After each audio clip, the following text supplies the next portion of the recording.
UN Special Envoy seeks regional support for making sustainable peace in Yemen.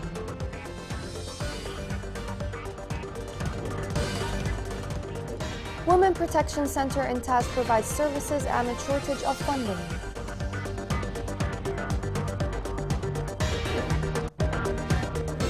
The crisis of paying public sector salaries in Yemen continues to escalate.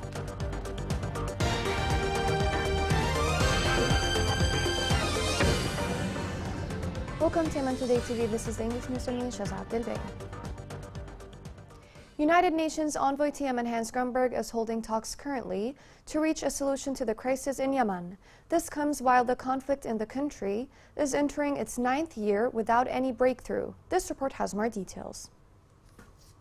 The United Nations envoy to Yemen, Hans Grunberg, held talk in Abu Dhabi last week with Anwar Karakash, the diplomatic advisor to the United Arab Emirates president. They tackled the latest developments in the Yemeni crisis and efforts to reach a ceasefire to pave the way for a sustainable political solution that would end the conflict and the suffering of the people. Grunberg discussed in the UAE the need for concerted regional support to reach a sustainable political settlement in Yemen. Also in Emirates, the United Nations envoy met with Deputy Head of the Presidential Leadership Council, Aidarus Zubairi. They discussed efforts aimed at improving living conditions in Yemen and launching inter-Yemeni dialogue to reach a permanent solution to the conflict. In his recent efforts towards peace, Grunberg had carried out a tour visiting Saudi Arabia, Oman and Yemen. He also visited Russia and focused on renewing the nationwide truce that expired in October.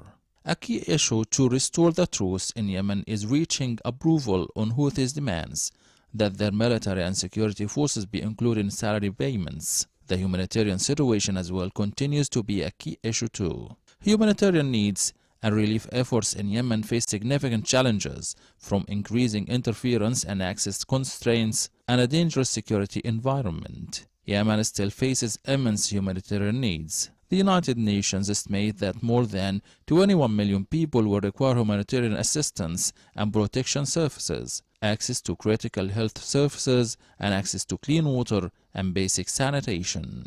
Key issues to peace in Yemen include how to stem the flow of arms to the Houthis and to hamper the group's ability to finance its military activities. Head of the PLC, Rashad Al-Alimi, welcomed the Saudi regional and international efforts to revive the political process. In addition, Al-Alimi repeated that any agreement and roadmap should be between the legitimate government and the Houthi rebels. He added that the rebels should be politically mature by abandoning their sectarian beliefs and Iran's colonizing project in the region. The joint forces fought various Houthi infiltration attempts west of Taz. In addition, the military media reported that the units of the 1st Brigade, Guards of the Republic, clashed with the Houthis on the outskirts of Al-Barah area of Maqbana district. The clashes, which lasted for about an hour, ended with the forcing the terrorist militia members to flee after achieving direct casualties among their ranks. Greenpeace International called on the United Nations to start implementing the emergency rescue operation for Safer oil tanker. In addition, the organization warned that the tanker is a time bomb for the United Nations Development Program to work to protect the Yemenis in the Red Sea. It added that Safer tanker has been floating off of the coast of Yemen without maintenance since 2015, and it represents an imminent disaster.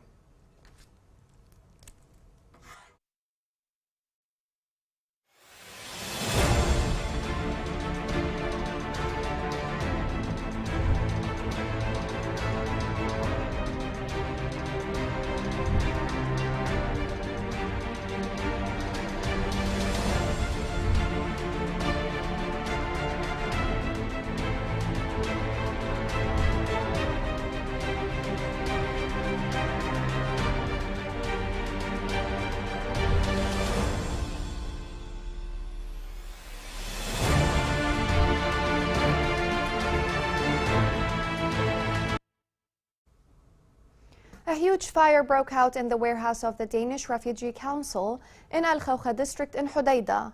Local sources said that the fire was in a warehouse full of foodstuffs and shelters in mysterious circumstances without knowing the reasons for the fire. The people of Hodeidah demanded that the local authority to investigate the outbreak of the fire.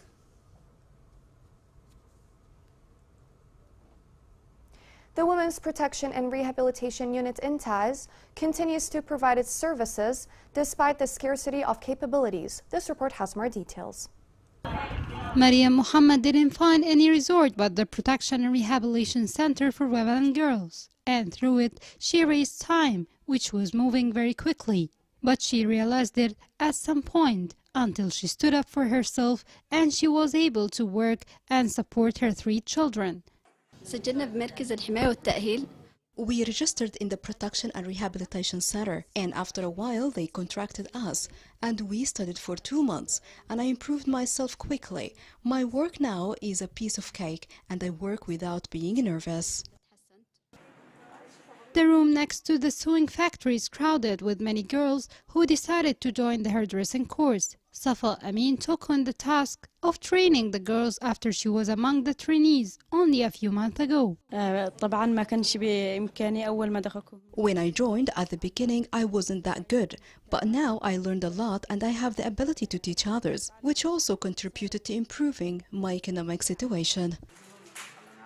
Maryam and Safa are 2 women among the 3,500 women who were targeted by the Protection and Rehabilitation Center as part of the empowerment process. The center's task didn't stop there. Rather, it went beyond that to shelter battered women, as well as providing legal aid and psychological support to more than 180 women who were subject to abuse and violence.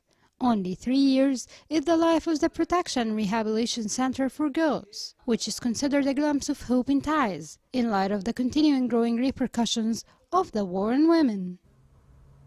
An international report predicted that millions of Yemenis would face gaps in food consumptions due to the high prices. In addition, the report stated that in the coming months, poor households are expected to be affected by further increases in food and fuel prices. They explained that the oil exports in areas controlled by the government are suspended due to the danger of drones by the Houthi militia. A UN delegation said all the resources of the former central bank had been used up by the Houthis. It added that the government had paid the salaries of government employees in liberated areas. This report has more details. Amid international efforts to revive the fragile truce in Yemen, the Houthi militia is imposing conditions for their return to the negotiating table. The group is demanding the payment of civil servants, their salaries, and a portion of oil revenues as prerequisites for peace, but with a condition of paying their militia members through direct deposits that would perpetuate the cycle of conflict and bolster both their forces and their allies. While the need to compensate civil servants impacted by the war is undeniable, the Houthis' self-serving demands threaten to undermine any progress towards a lasting peace in the war-torn nation. The suspension of public sector salaries has become a politically charged issue due to the dramatic transformation of the civil servant structure in Houthi-controlled areas. The United Nations has supported the government plan to pay salaries to civil servants based on the payrolls from 2014, when the civil war began. Not surprisingly, the Houthis rejected this proposal precisely because they had expelled so many civil servants from their jobs and appointed loyalists not found on the 2014 lists. Efforts to resolve the civil servant salaries issue without directly paying the Houthis have repeatedly failed. The first attempt to tackle this problem came in 2019, when Yemen's government disbursed the salaries and pensions of 120,000 civil servants in areas under the Houthi control. This was done according to Yemen's 2014 payroll list and included 50% of employees in higher education, while the government disbursed these funds through a local exchange company, which Yemenis had access to nationwide. However, in January 2020, the Houthi militia disrupted the payment of salaries by banning the circulation of currency issued by the Central Bank of Yemen in the interim capital of Aden. The Houthi militia is not transparent about the use of public funds, and they are expected to continue their violations as long as the international organizations are not deterring them. Coming next in the news. In Ib, Houthis force teachers to attend sectarian training.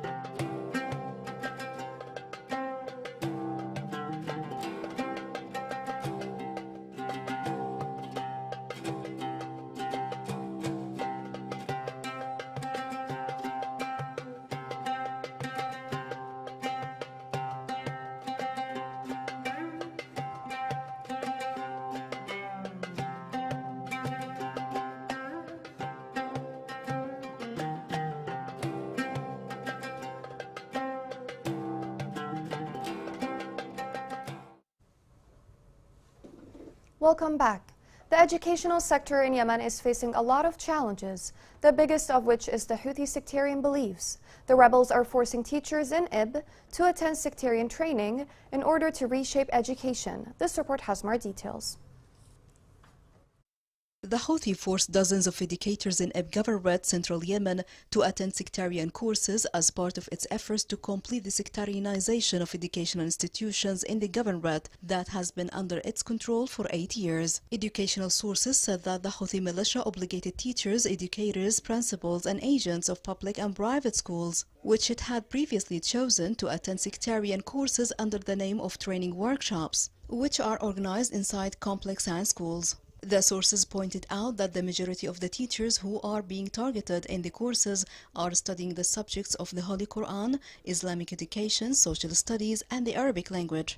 The sources stated that the militia focuses on its sessions, which last for a week, on the amendments made in the curricula, in addition to teaching them sectarian ideas based on targeting beliefs and undermining the narrators of the Noble Hadith and some national Islamic and Yemeni symbols. It's noteworthy that the militia had previously imposed on school teachers and state employees in various government facilities in all directorates of the province to listen to the lectures of the group's founder Hussein al-Houthi and his brother Abdul Malik every Wednesday in the framework of what is called a culture day.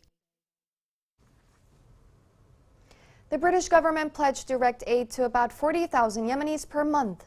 In addition, British Development Affairs Minister announced that the Russian invasion will be doing the Ukraine led to increase in food and fuel prices in Yemen, which led to poverty. The war in Yemen has affected all sectors in the society. One of those sectors are street vendors who try to secure a living for their families. This report has more details.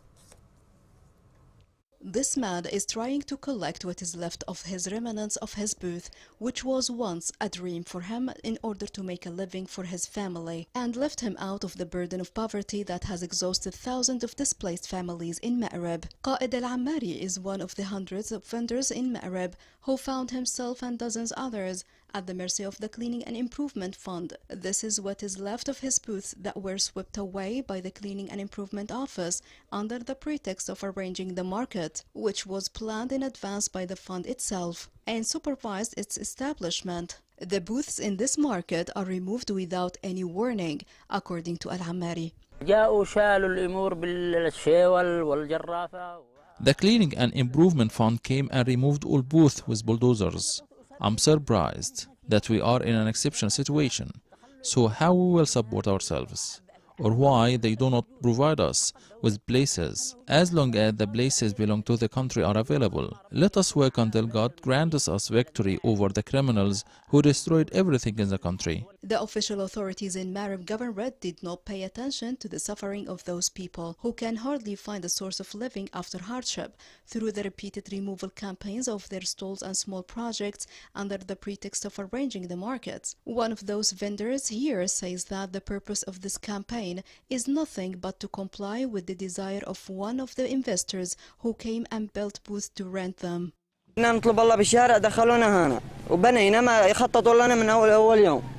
used to sell in the street, then they bought us here and we built booths according to the previous plan. Then the head of the Cleaning and Improvement Fund objected to the plan. Now they want us to get out. after we have paid the cost of construction. We want them to pay for the construction and we will leave. I have lost 20,000 Saudi riyals, and we sold our wives' jewelry and borrowed money from merchants to build our booth. Now an investor came and built new booth for rent. Each one of them is 2.5 meters. They are asking us to demolish our booth, and they are also asking us to pay for the rent in the new market, and the value of which hasn't been determined yet. This coincides with weak purchasing power. Losses without compensation and planning did not give attention to the segment of workers who fled from the oppression of the Houthi militia to Marib in search of a source of living for themselves and their families. The harm inflicted is not only on those people, but also on their families and their children at a time when the economic and living conditions in the country are getting worse with no solutions that ease the burdens of the citizens. The governor of the Central Bank of Yemen revealed that the Saudi deposit is not the solution to the economic situation in Yemen. He added in a television interview that the deposit is considered a means for the central bank and the government to continue economic reforms. He pointed out that the government has lost more than 70% of its budget sources due to the suspension of oil exports.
Here's a reminder of the main headlines. UN Special Envoy seeks regional support for making sustainable peace in Yemen.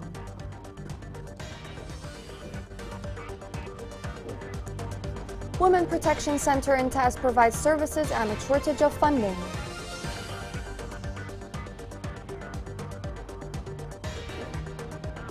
The crisis of paying public sector salaries in Yemen continues to escalate.